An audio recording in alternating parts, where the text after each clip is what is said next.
Oh, hello, and welcome to Basic Folk, where we have honest conversations with folk musicians. It's Cindy Howes. Still crazy out there, but people continue to release music and perform live, albeit online, which I've been watching some really enjoyable online concerts.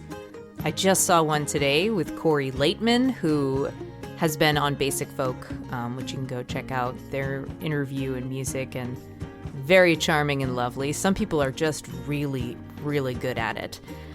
Today, we are going to be talking to Mark Erelli, who has been on the podcast before. He was on episode 6 of Basic Folk, which you can go back and listen to if you missed that one. He has a brand new record that just came out last week called Blindsided.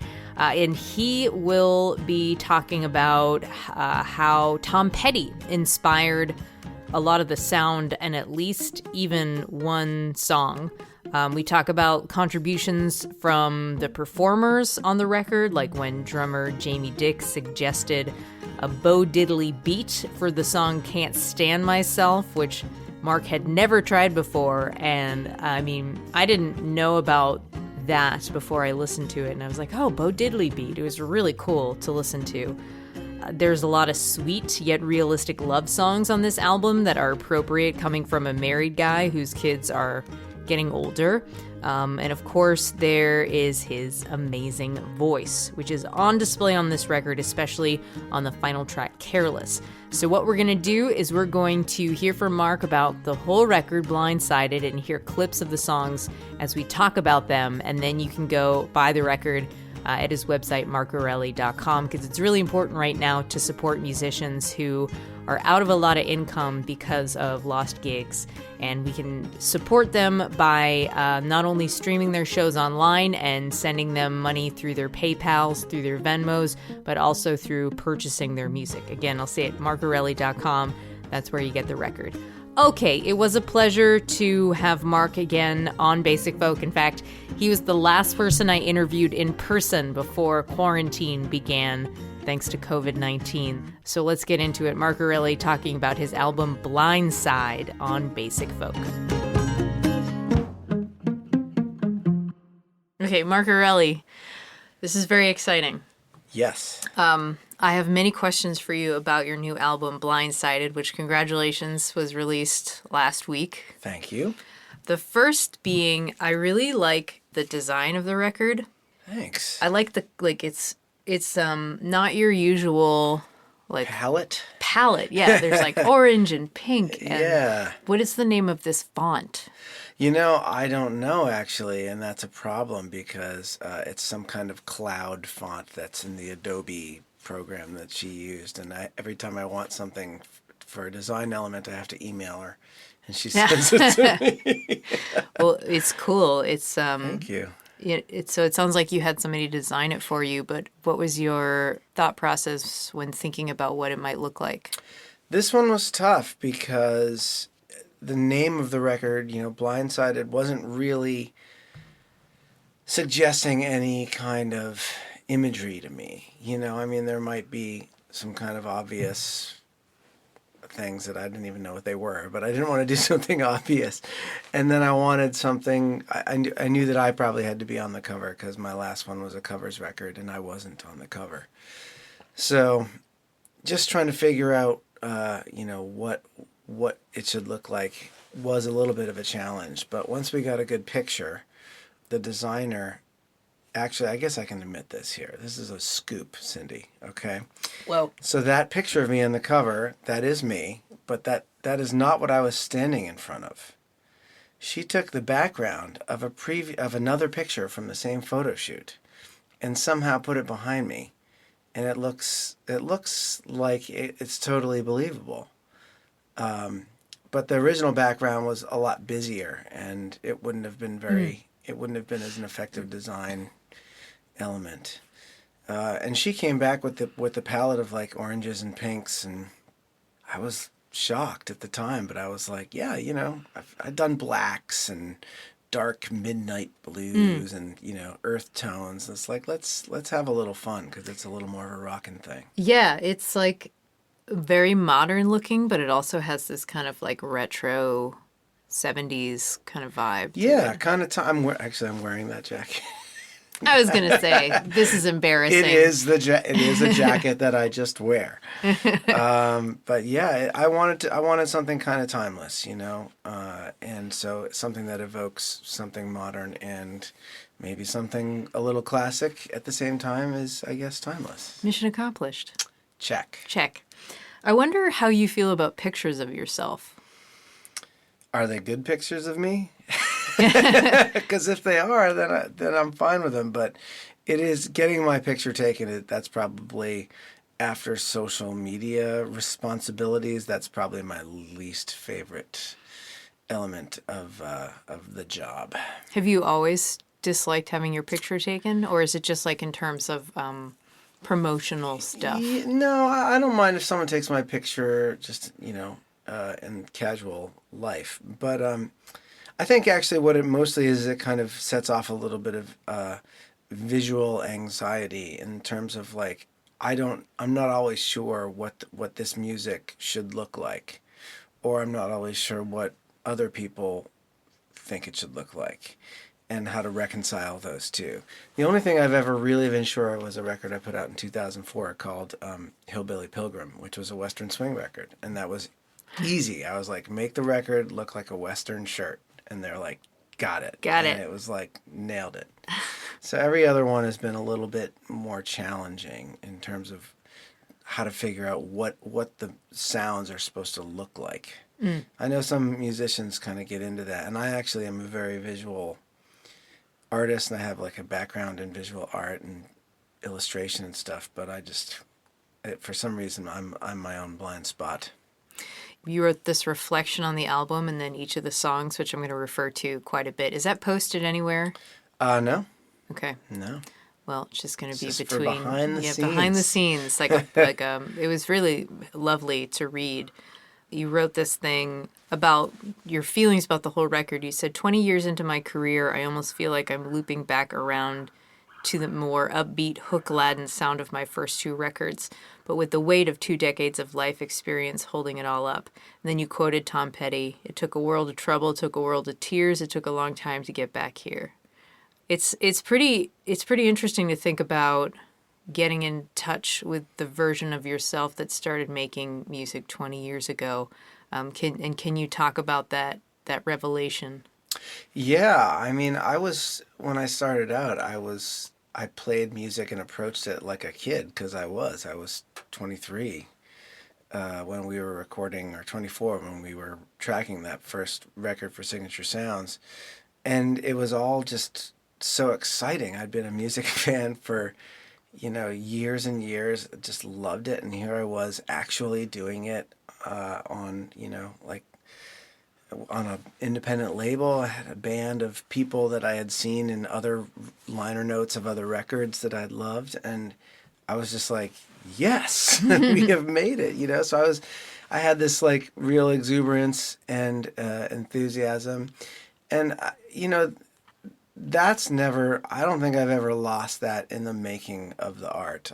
The making of a record is always really exciting and really fun. But, life will kind of take some of that exuberance out of you sometimes once you have enough of it under your belt. You lose people that you love, you have disappointments, you have challenges. So to kind of be a little bit, hopefully, wiser with some of that stuff behind you, but to still be able to connect with that like youthful, like rock and roll fan side of you. That's a real gift when that's your job. I mean, that's like what I'm supposed to do, and if I don't do that, I'm not doing my job. And that I just feel like that's such a gift.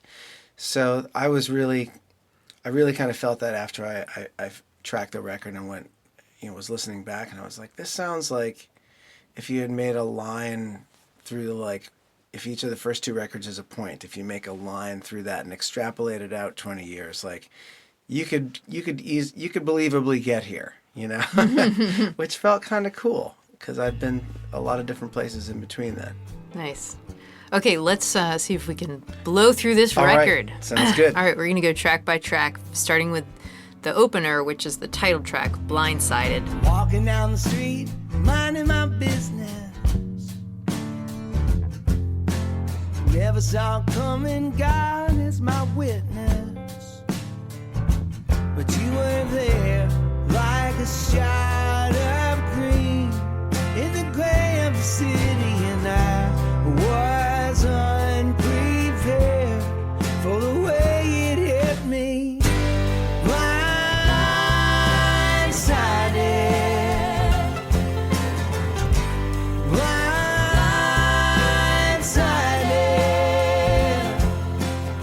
Blindsided, you write about how it's sometimes used as a negative term. Sure. But you're using it in a positive manner of like blindsided by love, which is kind of amazing to look on the sunnier side of something these days that we live in.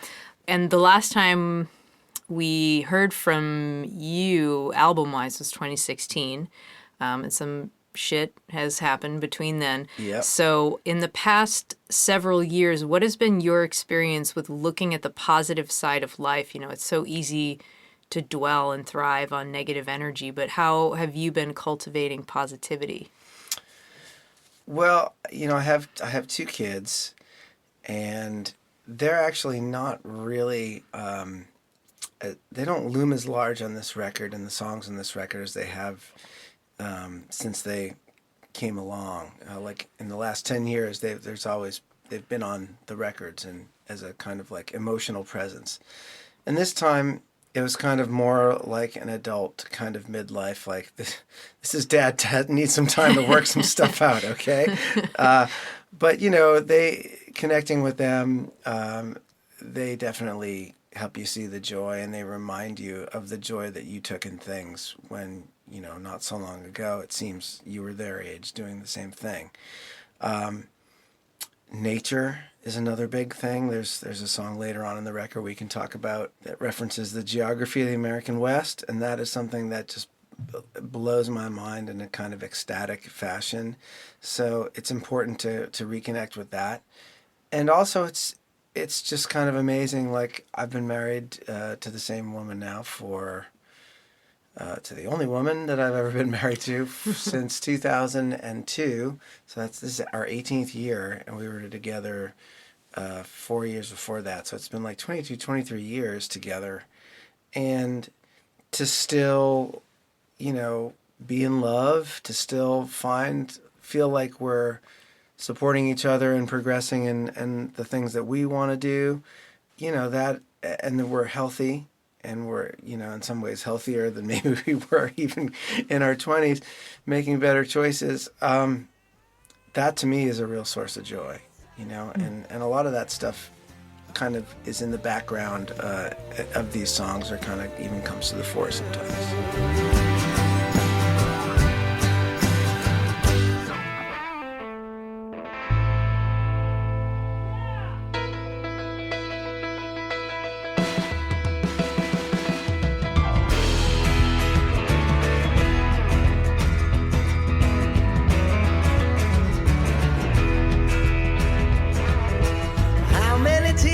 Can you cry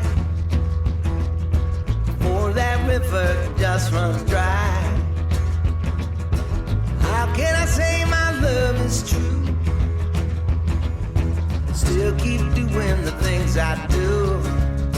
I can't stand myself when I let you down. Well, I should have figured all out by now. Can't stand myself. I got a great question for Okay. this. But first, I want to leave space to give you props for that Bo Diddley Beat. Well, I'm going to pass that right on to Jamie Dick, who drummed on the record. It was not that groove when I wrote it, but Jamie heard it that way, and I knew that Zach Hickman, our friend and producer, was not sold on that idea when he first heard it, but we were encouraging guys to, make contributions, and I knew from the first time I heard it, like, that's it. I'd never done a Bo Diddley Beat before. So anytime I can kind of like branch out and put myself in a new musical context, I'm all for it. So I'm real proud of that. Really cool. In your comments, you're writing about the record. I've always thought of myself as a good person, but if that's true, then why do I occasionally let people down or hurt them? So the older that I get, the more that I've realized that I'm going to disappoint people that I love. And sometimes you kind of have to do it in order to grow and in order to evolve, and vice versa for them to grow and evolve. How have you grown comfortable with disappointing people that you love? Do you know what I'm talking about? Well, I mean, I guess in like a parenting context, I do. A lot of this, like on this record, as far as like a relationship, I haven't grown comfortable with it. Like I'm actively trying not to, despite, occasionally falling back into it. I guess I don't enjoy letting people down, but as, you get further on, you kind of also realize that you can't do everything and you can't be everything for everyone. So for example, I'm sure there's people that love my folkier kind of political side, and maybe this record is not as much their cup of tea, and that's, if they're disappointed, I'm fine with that. This is my record, my name's on it, and I'll make, I'm sure I'll make folkier records in the future, but these songs wanted to be this way. So like musically, when it comes to art, I think I've gotten a lot more comfortable with, disappointing people. I wouldn't have put it that way, but, it's just more about being true to yourself in the moment. And sometimes, and sometimes people can't get with that, and that's fine. They're not living your life. They don't have to be, and if they're disappointed, I'm sorry. But, it is what it is. But there is such that, like, discomfort, and it's like a lifelong people pleaser, You're like, you are a people pleaser, or I'm a people pleaser to a fault, and then there's that. It's such an adult realization that, like, I'm going to disappoint you, but I'm also going to be able to, like, not have an anxiety attack about whatever. Totally. And I definitely find that just being honest with people is probably the best policy there, like I think there's times when people ask me to do something professionally and I'll just have too much going on, and I just say, look, I know I can't nail this. I can't take it on and like do it justice. Like, you deserve something better. I know this isn't the answer you want to hear, but I'm going to have to let you down on this one. And you got to be comfortable with that after a certain point.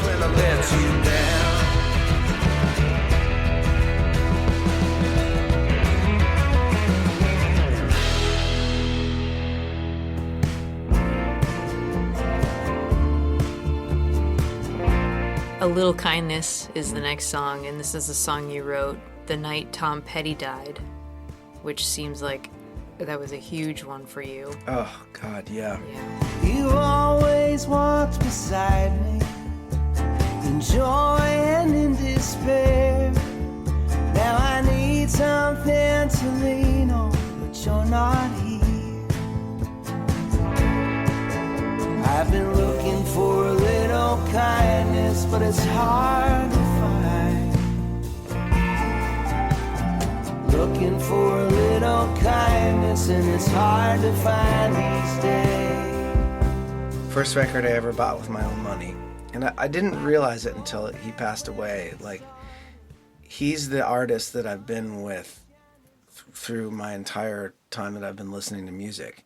Through every format, like my first record I bought with my own money, like to play on my Fisher-Price, like brown plastic record player. And then I bought it on cassettes, and then on CDs, and then downloads, and then back to vinyl. I grew up with his music. It was just always there, and a lot of that time it was actually like really commercially viable too, which is mind-blowing to stay relevant for that long. Yeah, so when he passed away, I didn't see that coming, and I was looking online at the reactions, and it was Joe Pug a wonderful songwriter and Fellow podcaster. yeah, great podcaster. I won't go so far as to call him a friend. We've met a couple times. I can't like call him up and shoot the shit. But he's a colleague, and I really respect what he does. And he said, we should stop crying on Twitter and write him a song. That's the best response. And I thought, like, challenge accepted, sir. And that's what came out, because it was also there was that big shooting in Las Vegas at the same time, and it just seemed like things were particularly grim at that moment, and I was just like grasping for any kind of light, and it was tough to see for a few days there. You wrote that I grew from a fan to a fellow songwriter and was able to glean different things out of his work. Can you talk about how it was different for you to listen to Tom Petty as a music fan versus as a songwriter? Oh, yeah. I mean, when you're a fan, you just find yourself humming the songs or the melodies or the hooks, like, anywhere, in the shower, on the toilet, in the car, I'm free falling, driving down the highway, whatever. And they just sound so like inevitably and immediately and inexorably part of your life. It's a direct injection. And then fast forward 10 years and you start to write your own songs and you're like, how do you do that? I mean, it's really hard to make it sound that easy. And that has always been something that I've wanted to learn from him, to kind of pare it back, to just the real basics. And I feel like that it's something that took me, the better part of 20 years really to kind of figure out. And I still can't do it at will. But he seemed to be able to. Yeah. Looking for a little kindness, and it's hard to find these days. So hard to find. This is her town, this is her town, this is her town now. This is her town, this is her town, this is her town now. And it makes me wonder why I stick around. It's her town now. The song Her Town Now was co-written with Chuck Prophet and his poet friend Clipschutz. He sounds like an interesting person. He is a character. Yeah, what was that process like? I thought I was just going to be writing songs with Chuck, and I was already nervous enough about that because I'm a fan, and seems like a monster. He's a really nice guy, but when I showed up, I'm driving into his office, and he says, I got my buddy. He's a friend. Look at my buddy. Yeah, he's a poet, and we write a lot of songs together. I thought could be kind of cool. I don't know, and. I was like, yeah, sure, whatever. I'm not going to tell him to go. And then I show up, and there's these, like, two guys sitting across from me, and now I'm, like, outnumbered. And so they're like, so, what do you got? And fortunately, I came to that first day with it. We did 2 days. And fortunately, I came to that first day with that chorus. It used to be your town. This is your town. This is your town. This is your town now. And... We wrote it as such for, I think, a verse or two, and then I think it was Kurt Clipschutz. I think, or as Chuck calls him, Clippy. I was like, really? Can I? He's like, yeah, you can call him Clippy. Clippy said, I think it should be her town. Let's give her all the power here. And I said, immediately I was like, yes. Yes, Clippy. Because I'd lived a little bit of that song. Like I won't go into specifics, but when I was a lot younger, I had felt a little of that situation. And I was like, oh my God, yes, it was totally her town. And I was just like walking around like a ghost. And so that was a lot of fun. Once he changed that up, it all fell into place. So yeah, this is about like the unspoken contract between one person and like a former partner splitting up territories, friends, possessions, including, which I love. I love it when musicians throw in other musicians in their songs. There's a reference to Bob Dylan's Blonde on Blonde. She took that too. She took it. Man. That's cold. Yeah. And I actually listened to that record today, and honestly, I have to skip the first 2 tracks before I can like get into it. But, Yeah. I mean, I love it, but that was just my experience. Does it start with Rainy Day Women? Mm-hmm, Yeah, which I can't, so. Yeah, I mean that song like emotionally doesn't speak to me at all. It's kind of fun from a, just a bop kind of perspective. Yeah, it's a total bop. But once you get into like Sad Eyed Lady of the Lowlands and Desolation Row, I mean, it's just like devastating. The birds are back, the hills are green. I saw her downtown, but she didn't see me.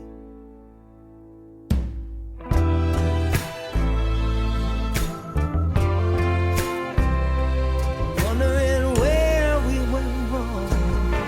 And after all this time, I thought maybe you could read my mind.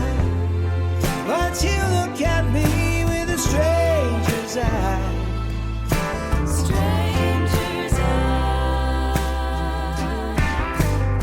We said for better or worse, now we're running in reverse, falling out of love. Stranger's Eyes. This is a song about your marriage. You say, once the kids are a bit more independent and you have a chance to breathe, I think it's normal for 2 people who have pledged to love each other, for better or worse, one day to look at each other and wonder, are we still okay?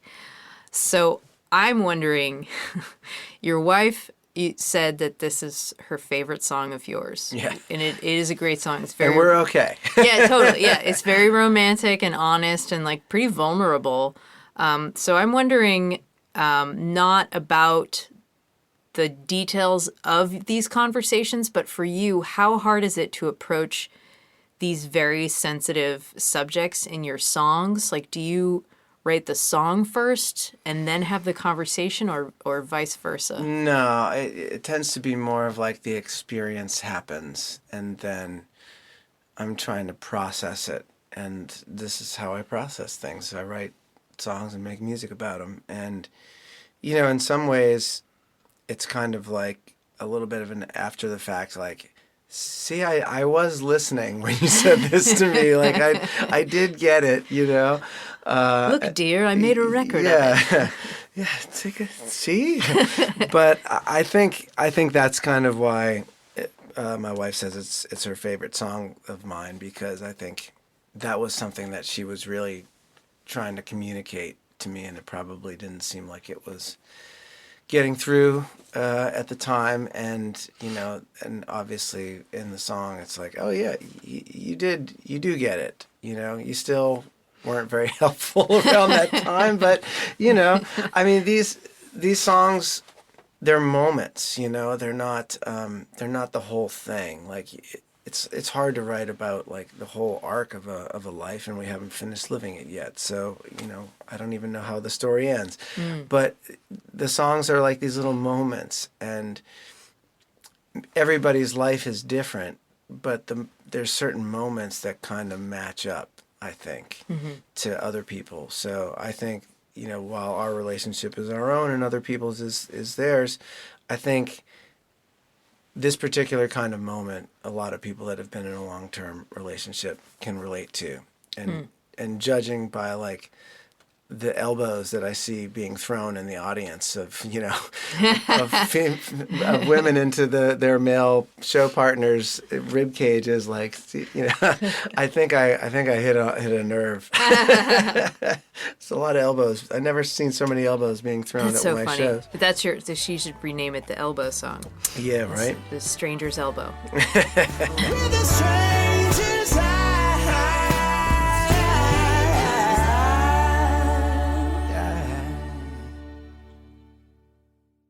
Don't send me a sign or make me read between the lines. Scream and shout, don't leave any doubt.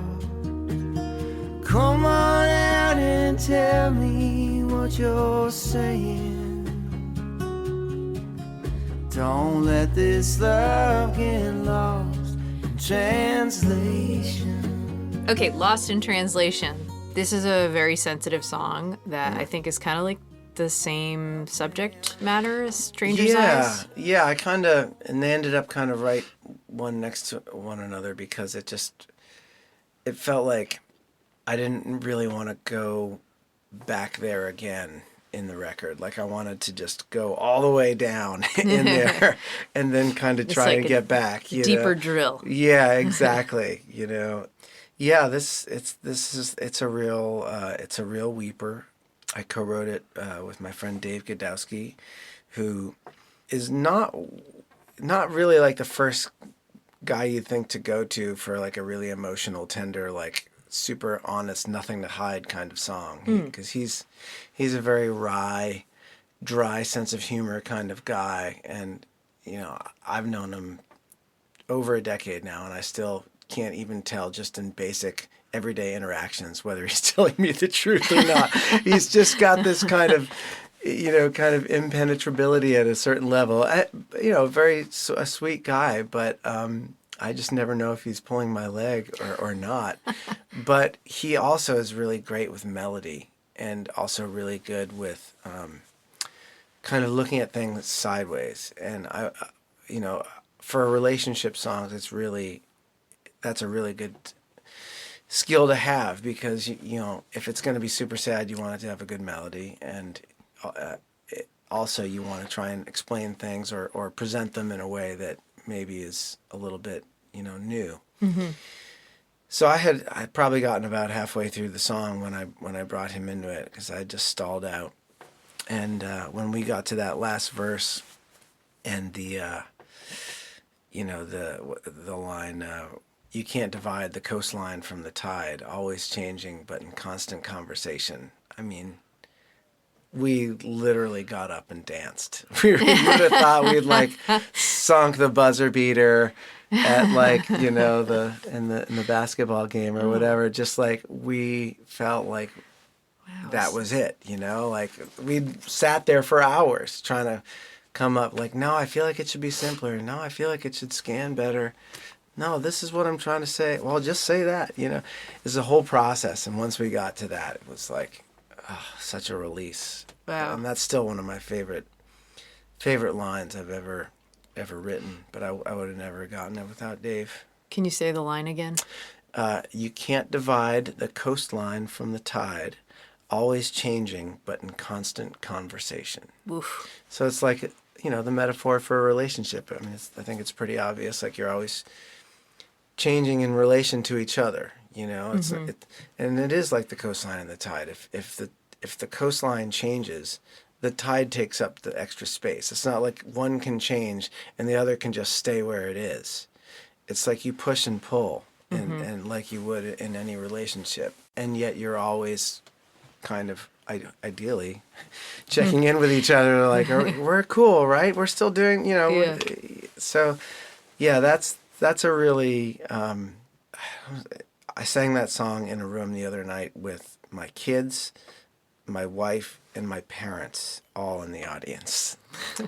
Should have thought that one through before I went down that road, but I didn't really have a choice. It's a personal one, yeah. You have Denny from the Western Den singing with you. Yes. How do you say her last name? Lavinka, silent Lavinka. H. Yeah. Denny Lavinka. And in your commentary, you wrote, every time I hear the first line she sings, I tear up, which got me thinking. Oh, God, yeah. You are a very emotional, vulnerable songwriter, but I'm sure, I've wondered, like, you process your songs with enough notice so that when you get on stage, you actually don't start to get emotional, but you also perform with other very vulnerable, emotional songwriters. So what is your experience with getting emotional while performing? It definitely happens. I asked actually this exact question of Anais Mitchell because I had an occasion to play a tribute show for her, and I played her song, Now You Know. and I can barely listen to it, let alone sing it, without just dissolving. I turn into a baby deer when I hear that song. You know, there's a lot of songs that do it, but the two that reliably do it are that and Randy Newman's "Feels Like Home."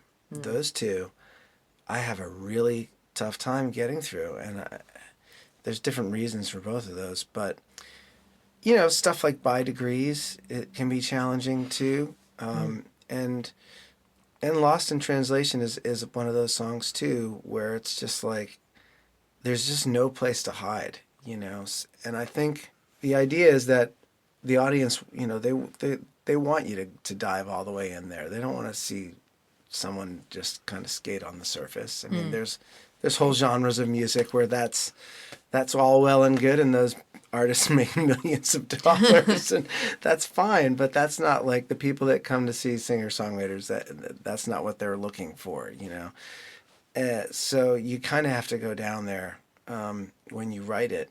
And Anea said that she, you know, labors over the song so much that by the time it's done, you know, she can sing it without breaking down.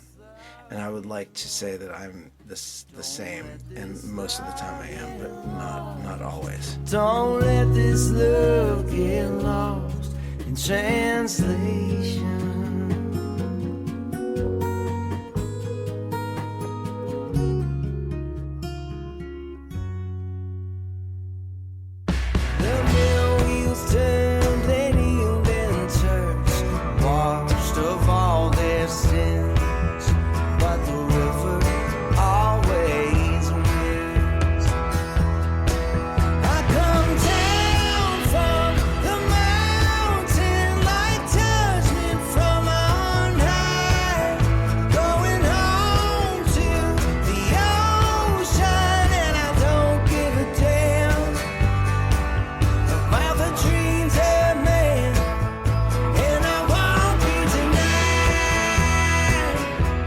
River Always Wins is the next song, and this is a cool track. You and Susan Catania. Yeah. The song features a river as the protagonist.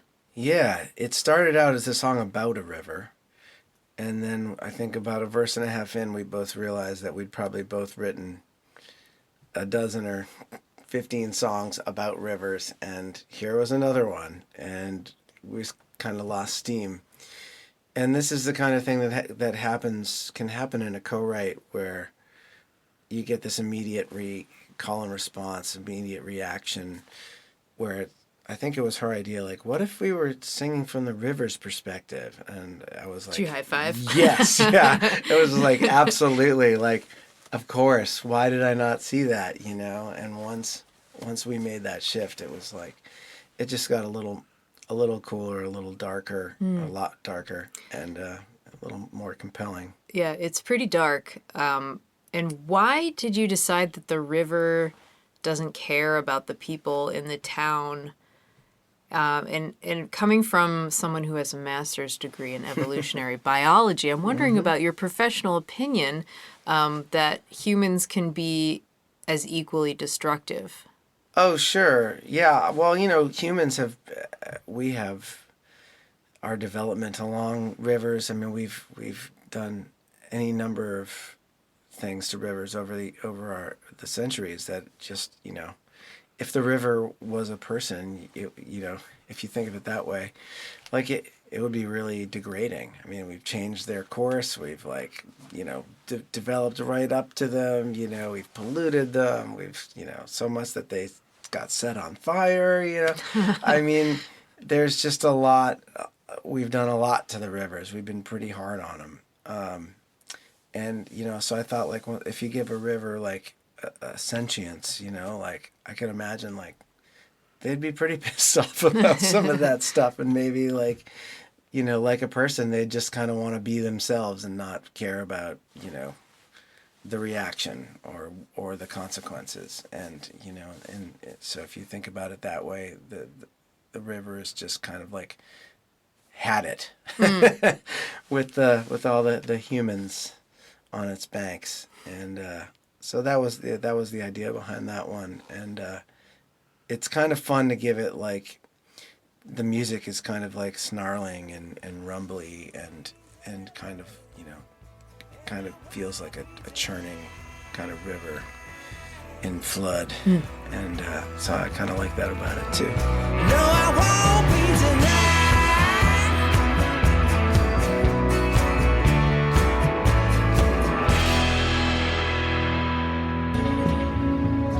The strongest song I've wrote for you by the river's edge, as the sky turned neon blue above the canyon ridge, and the stars appeared one by one in the western veil.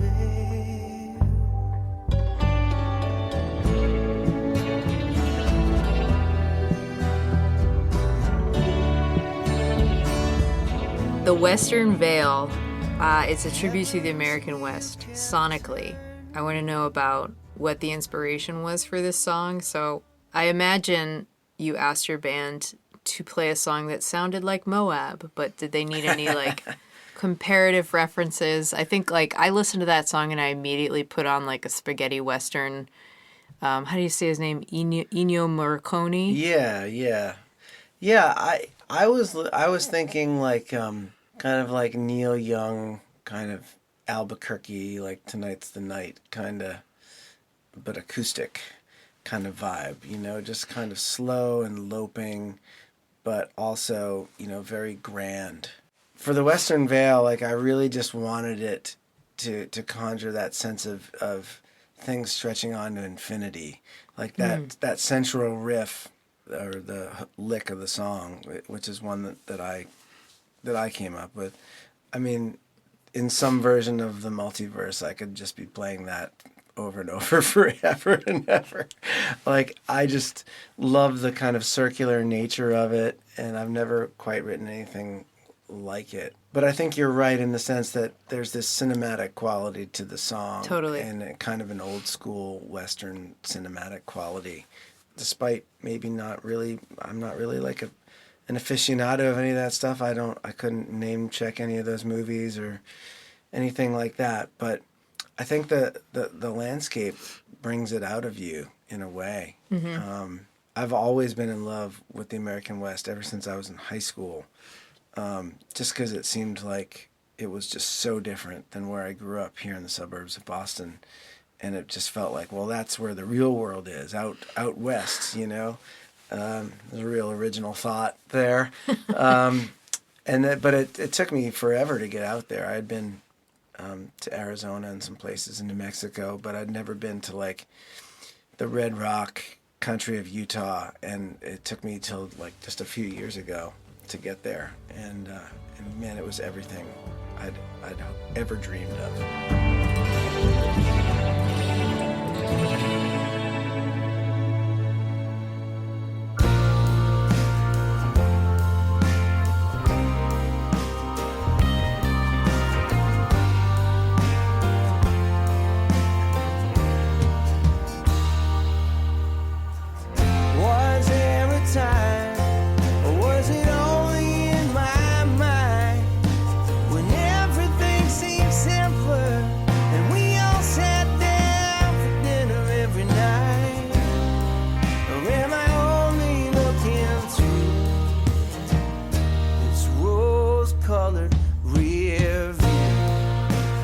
Rose-Colored Rear View is the next song. You had this quote, "I love how this track feels nostalgic and almost like a classic rock song you might have heard before until you pay attention to the lyrics." Yeah. Which you also talk about how looking back at the, quote, good old days is a form of white privilege. Yeah. How have you approached that kind of, like, self-reflection? Well, it's kind of dawned on me too. Like I feel like I've kind of awoken to that realization. Like there's a verse in the song about like how I used to be able to ride my bike down any street in my town and there'd be someone that knew my name, and it's like, well, yeah, because there was always people home and they were always moms. because they didn't have the kind of opportunities in the workplace that they have now, at least in part. So, it got me thinking about like, okay, well, you hear all these songs about when things were better, way back when, but like you don't hear as many songs about like the question of, well, who were they better for? Were they better for everyone back then? Because if you start to think of, marginalized communities and marginalized voices, they weren't always better. I mean, they're not perfect now by any stretch, but, if you go back far enough, like women can't vote, and black people don't have civil rights. Like that was not better. It's not near as good as it should be, but I think there's a lot of kind of a very white male perspective of like, let's just go back to the time when we didn't have to think about what anyone else cared about, Yeah. And that there's a lot of that going around these days. And I just wanted to try and express that in a song in a kind of artful way that didn't feel like too overwrought or too heavy-handed. And it took a long time to do that. I rewrote that literally up until the morning of the last day of the last recording session when it finally clicked. It was that line. It's a co-write with Diddley Child, though the only line that he suggested that made it into the song was the one that made it all click, which was, we all watched the same screen, but we didn't see the same thing. So, at the beginning you have the nostalgia of everybody tuning in to like the Bruce Springsteen video, premiere or whatever. And then, we're all watching like the same, X number of television channels or whatever, but we're not interpreting it the same way. Like I might look at, the Brady Bunch and see something that looks like kind of like what I am familiar with, but like other people from other communities might not see themselves represented in that, And, I think it was a process of opening my eyes to that. It just took a long time to kind of get outside myself in that, and I'm still trying to do that, but this song is kind of part of that. Like I think it's helpful, I hope it's helpful to hear like a white guy kind of indicting other white guys for that and saying like, listen up, fellas. We're not all that. And it's important because sometimes like the voice of a white guy is the only voice that some people hear. Yeah. And the people that need to learn that lesson the most, that's a lot of times the only perspective they really acknowledge. So if they're not called on it by someone who enjoys that same privilege, they may never hear that message. So they've been warned.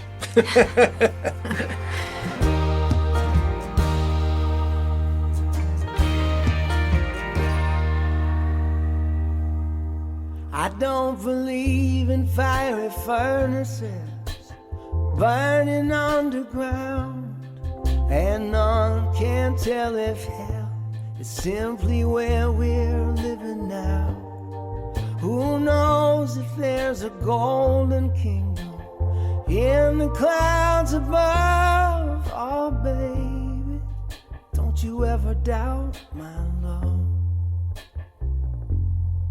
I was born to be your witness. Doubt My Love. You start this song talking about hell and heaven, stating your convictions very openly. I was like, whoa.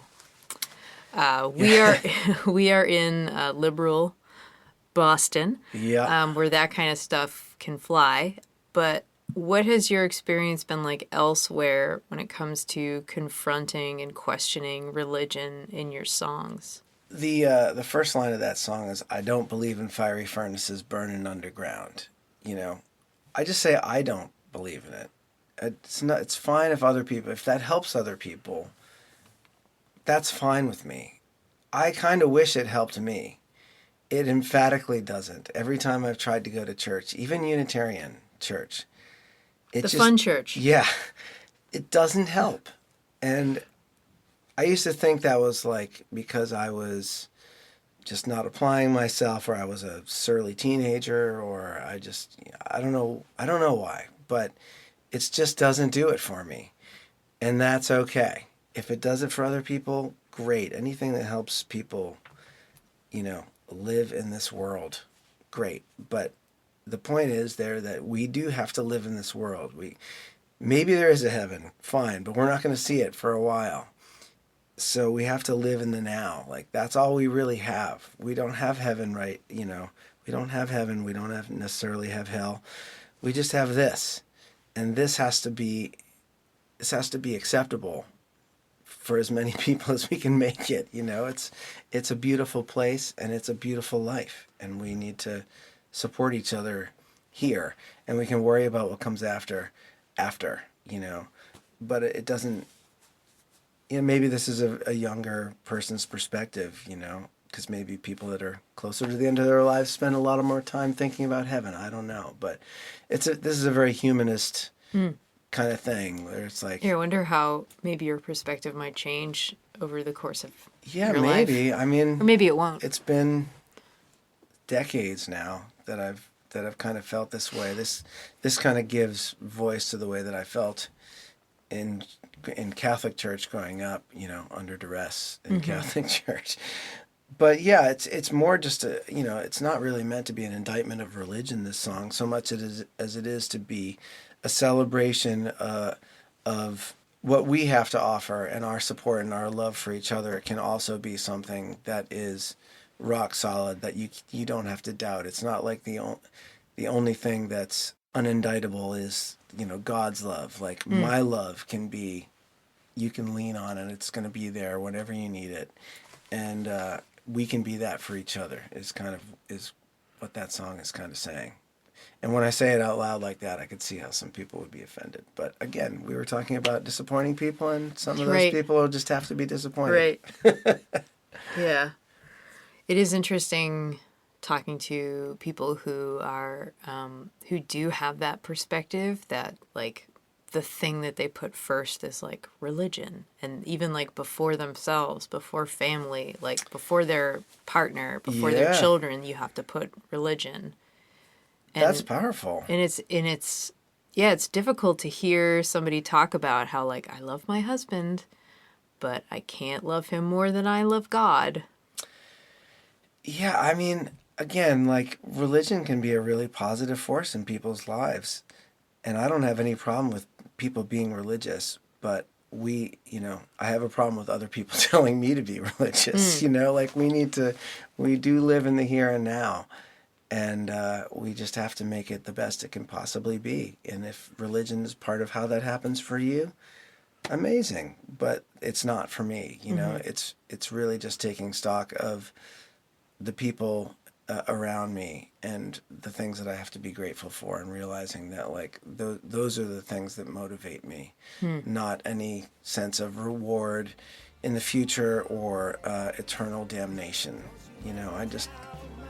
The people that I love are enough, and I hope I'm enough for them. Don't you ever doubt my love.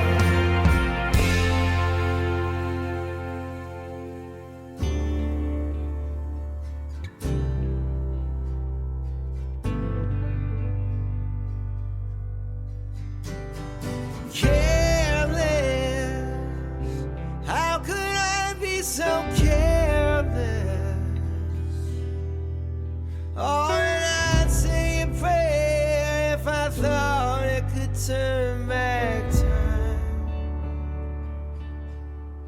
If you give me one more shot, honey, I swear I'd give it all I got. I would not be so careless with your love. You end the album with Careless, which is a super sad heartbreak song. Yeah, so talk about hoping you're enough for someone. A lot. You Can Never Doubt My Love, and now here's a heartbreaker. You said we wanted this track to focus around the spare atmospheric grace of the piano performance reminiscent of Bonnie Raitt's I Can't Make You Love Me. And this is the song on the record that I think puts the most focus on your voice, which everybody Yeah. loves. Well, thanks. There's some. I'm really proud of the singing on this record. Every record, I say like I've never sung like this before, but I've kind of wondered like, well, how long can I say that? And this record, I really don't think I've ever sung like this before. It doesn't feel. It feels different than it's ever felt. It feels better than it's ever felt. It feels more honest and truthful than it's ever felt, and it feels more me than it's ever felt. And I think all that stuff is on display in that last song there. This was the last one we tracked. You know, the way that I record, I don't have like a huge budget usually or anything, so I'm singing live in the studio for usually 3 days. This time we got all luxurious and gave me a 4th day. So I don't, there might be some days where I only have to get 3 songs, you know. But this was the last one. And I just remember thinking like, oh my God, like, do I have it in me? But it was there. And So were you tired at that point? oh, just ecstatic and exhausted at the same time. It's like you've done like it's like how I imagine people that go on a pilgrimage feel. Like that's kind of what it is. You know, you're going on this journey to try and get closer to this very divine kind of thing. I mean, I'm using like religious terms, and I just spent the whole last 10 minutes talking about how like religion is not it's just organized religion is not a big thing for me. But I do have a very concrete sense of where I find, you know, a connection with something that's like really awesome in the true sense of the word, something that's, you know, way beyond what I can comprehend. And that's what making a record is, you know. If you do it right, you get in there, and you're just trying to get as close to that as you can, and you get it's exhausting. It's fun, but it's exhausting by the end of it. Yeah. And so I had just enough left in the tank to get that one, and it kind of matches the tone of the lyric too, because it's this, you know, fairly beseeching kind of lyric that, you know, you're basically just begging someone to like just, okay, all right, I know I screwed up, but like just one more shot, you know. So it kind of ended up really reinforcing the delivery ended up reinforcing the tone of the song.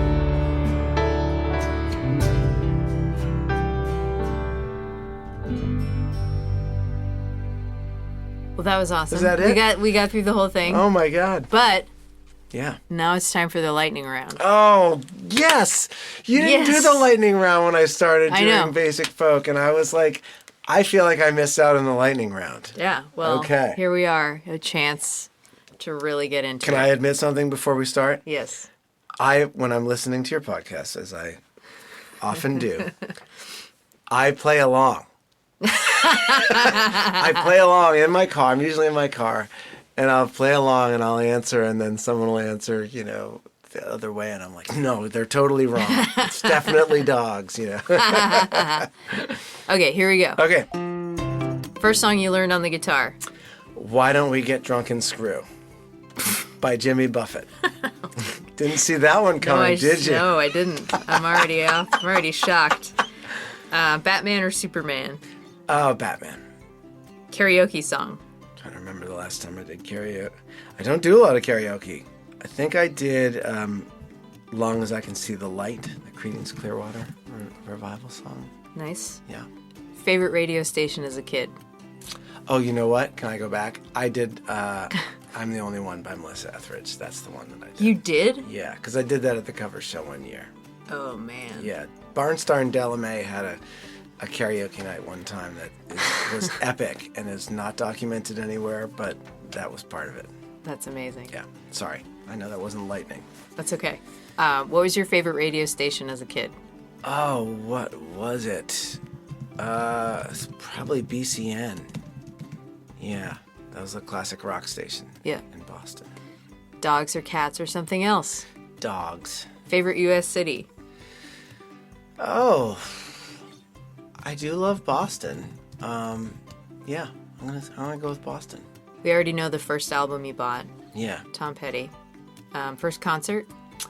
Aerosmith at the Worcester Centrum with Dokken opening. I don't even know who that is. What was the last book you read?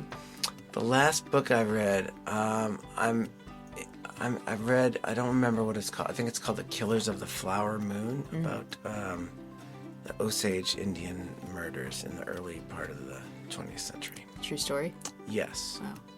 Dream collaboration. Oh, Daniel Lanois. Nice. Beatles or Rolling Stones? I'm going to go with Beatles. Morning person or night owl? Morning person, definitely. Gibson or Martin? Electric or acoustic? I guess it would be acoustic. I'm going to go Martin for acoustic. Okay. When you and your wife have a baby, do you find out what the gender is or do you wait? No, we found out both times. Flying or invisibility? I'm thinking about Godowski's answer to this. Definitely flying. I know we can already fly of sorts, but invisibility is just too creepy. Star Trek or Star Wars? Star Wars. Oh my God, please. What do you have for breakfast? Oatmeal or eggs. What is the most beautiful place you've ever visited? Oh, I'm going to have to say Moab, Utah.